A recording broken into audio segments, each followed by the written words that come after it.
Mr. Upendra De Barma, the Vice Chairman, and also Mr. Dipankar Kumarnath, also the Vice Chairman of Neso, our Chief Guest, Mr. Animesh De Barma, who is the Deputy Chief Executive Member of the Tripura Tribal Area Autonomous District Council, also Umar Shankar De Barma, the ex-president of the TSF, and who was also the member of the District Council of the TTADC, Dr. Abhijit De Barma, a guest, my good friend Mr. Anthony De Barma was also here, the president of the Tripura Students Federation, Mr. Bishu De Barma, the General Secretary of TSF, John De Barma, and all the office bearers of the Central Executive Council of the TSF, all the former leaders of the Tripura Students Federation, the officials of the Northeastern organization who are here,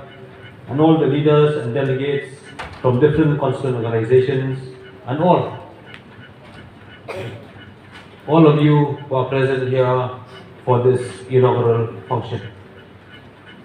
On behalf of Neso, I feel very privileged and very happy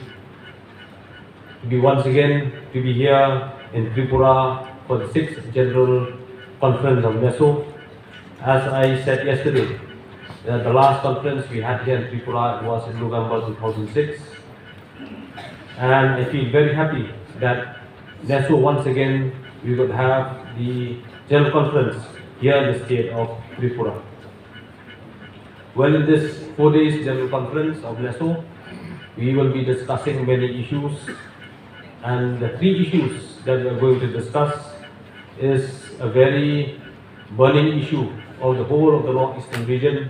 that is the effects of the illegal infiltration of people from across the border, and even the infiltration or the migration of people from mainland India to the different states of the Northeastern region. This is one of the burning issues that has been affecting the different states of the Northeastern region, and especially the host state, Tripura,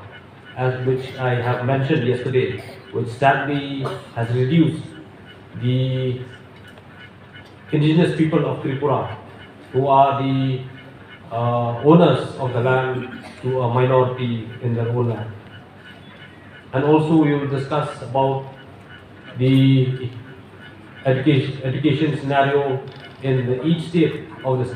different states of the Northeastern region, and also the employment and economic development in the different states of the Northeastern region. So these are the 3 issues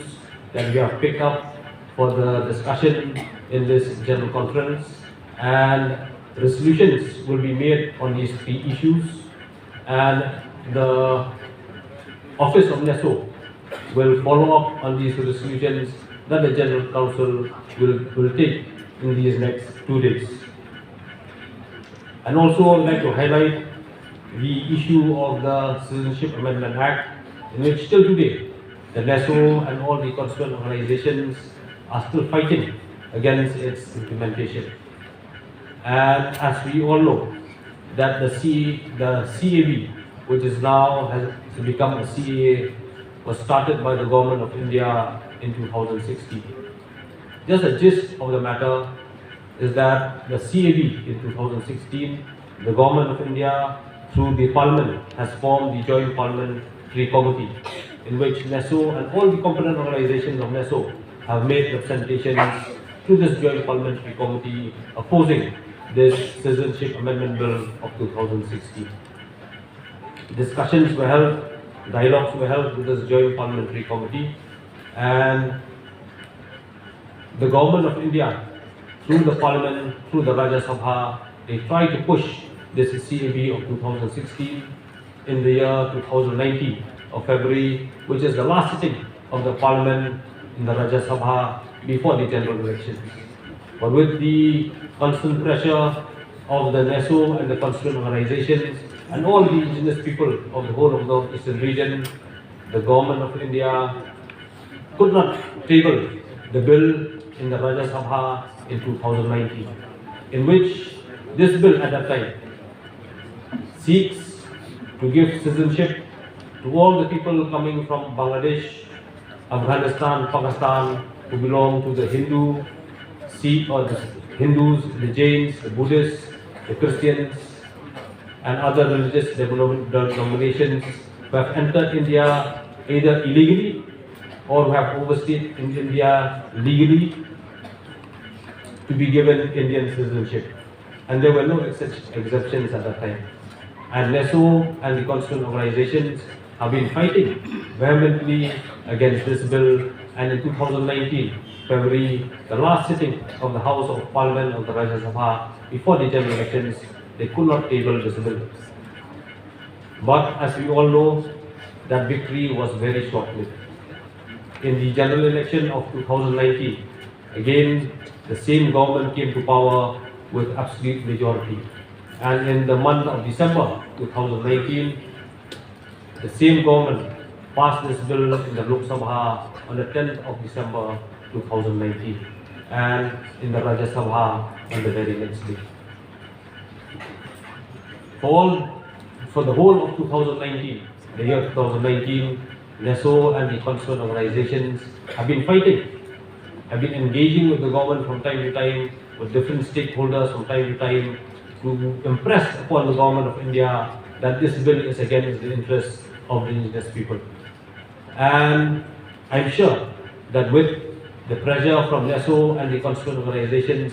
the government of India, even though they passed this bill, but there is a big difference between the bill of 2016 and the CAA of 2019, in which certain exemptions were made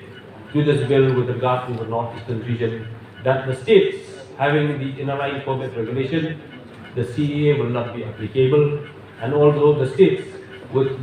having the 6 schedule provisions will not, the CAA will not be applicable, like the states of Tripura, Meghalaya, Mizoram, and also Assam. But at the same time, even though these exemptions were made, but Neso and the concerned organizations are not happy with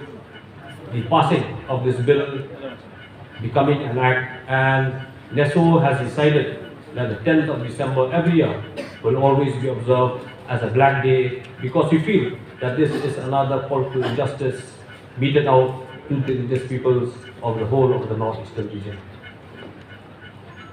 Well, another issue that we will be having in this general conference is the election or selection or nomination of the office bearers of the Northeastern organization for the term of 2022.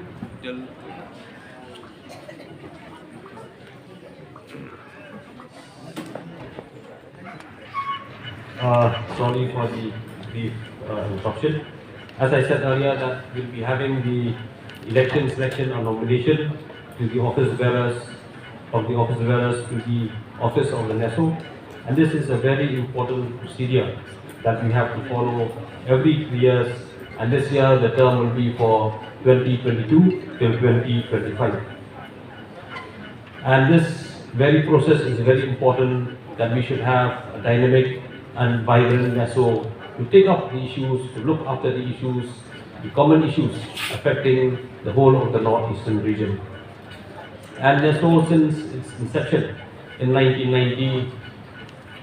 at that time was called the NESCC, the Northeastern Coordination Committee, and in 1993 it was rechristened to the Northeastern Organization. And since that time has taken up the responsibility of uniting the different students' unions of the different states of the Northeastern region, and also to unite not only the students' organization, but also to unite the indigenous peoples in the different states of the Northeastern region to foster the unity, the strength, and the feeling of brotherhood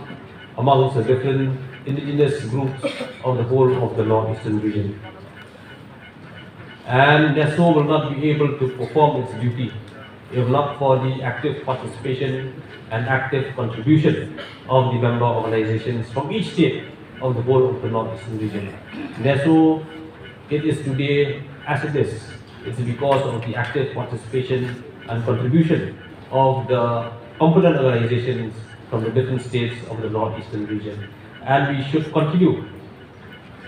the contribution, we should continue the cooperation among the different states of the northeastern region so that the forces which are inimical to our interests, we can fight together and defeat the hidden agenda. So with these few words, I thank you once again, and I wish the General Conference all the best in all its activities. Thank you.